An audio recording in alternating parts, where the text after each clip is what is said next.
Bismillahirrahmanirrahim. The journey with chrysalids comes to an end. This is the last chapter, chapter 17. Uh,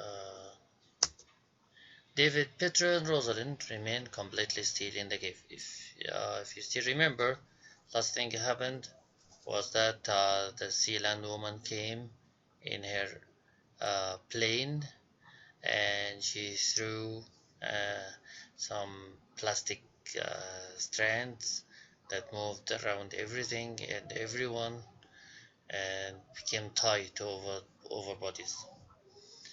So David, Petra, and Rosalind remain completely still in the cave, bound by the sticky threads. So the sticky threads are very light.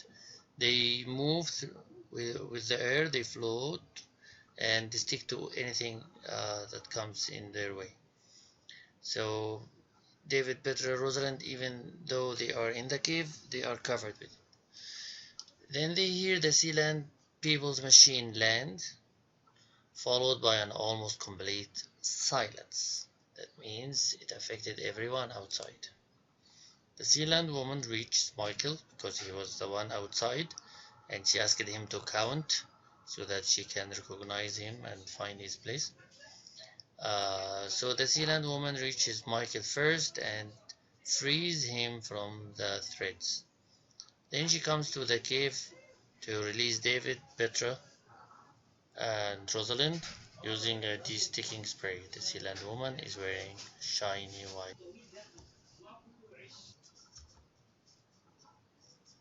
Okay, so the Sealand woman is wearing a shiny white suit like astronauts.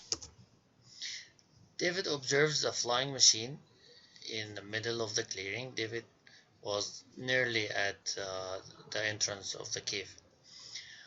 He saw a fish-shaped body with windows, topped by a conical spiral that spins when it is flying, exactly the one he saw in his dream. The whole area is covered in the cobweb-like threads, and everything there is completely motionless. David watches trees and bushes pull out of the ground, okay, because the plastic threads become tight and uh, with the time it becomes very stiff and it makes like a snake around the body. David watches trees a shack, even a shack like a hut, collapses under the contraction of the threads. The sea land woman removes her hood. Uh, this is when she entered the cave and she released Rosalind Petra.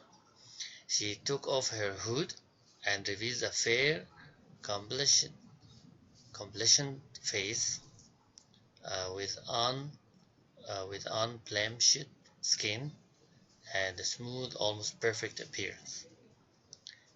She is safe from dust and heat and all of that because she protects her skin uh, as it happens in a luxurious society.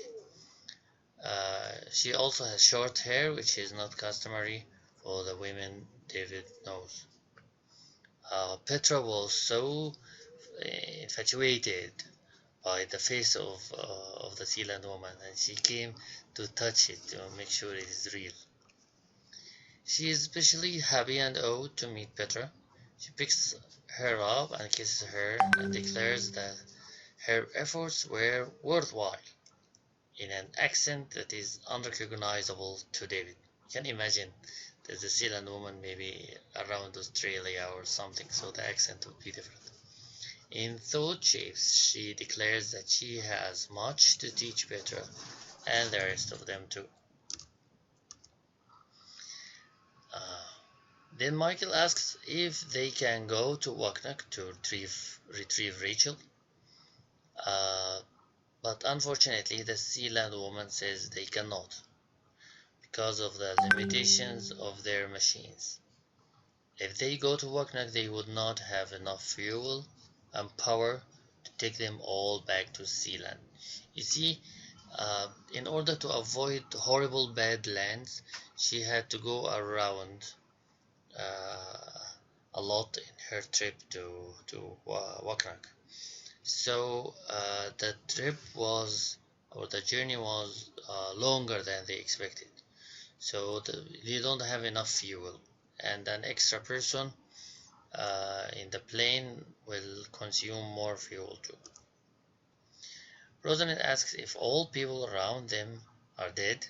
The Sealand woman confirms that the threads, which are made of plastic, trap and then contract on anything they touch, thus suffocating it.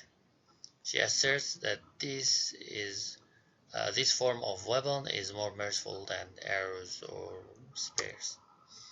She thinks that all people have to die to make room for the new. She reminds David and the others that their people had wanted to get rid of them to preserve their kind. So it's like a natural thing, from her opinion. Michael has Petra contact Rachel to tell her that he will come to get her. So Michael will make a great sacrifice for the sake of Rachel. He will not leave her alone in this world. He will go back to stay with her. And maybe later he can start a journey with Rachel to reach Sealand. Or maybe they will send them a helicopter or a plane. So Michael plans to eventually make his way to Sealand with Rachel if there is a way to get there. David, Petra, and Rosalind leave with the Sealand woman in the flying machine. When they reach the Sealand city, David is in awe. Everything looks exactly as he dreamed it. Boats in the water, a city with houses and parks, and vehicles driving with no horses. He holds Rosalind's hands to assure himself of the reality. He believes he doesn't. He's not sure whether it is a dream or reality. Rosalind has David open his mind more, and they both listen to the buzzing that comes from all people who are thinking together in the city. Okay, that might be a problem later on. Why? Because Petra will uh, send one of her strong burst of thoughts from her excitement, impacting all of those around her. She apologizes for her excitement. She apologizes for the whole city because she affected the whole city. And Rosalind says they will forgive her because really, it really is very exciting. So I leave you to your imagination. Uh, Imagine how happy they are. Imagine how they will be received in the city. Imagine how Petra will improve and be something prominent in this society. Imagine how Rachel and Michael will one day come to join them. Okay, so you still have a lot of things to imagine. It's maybe the end of the novel, but not the end of your imagination.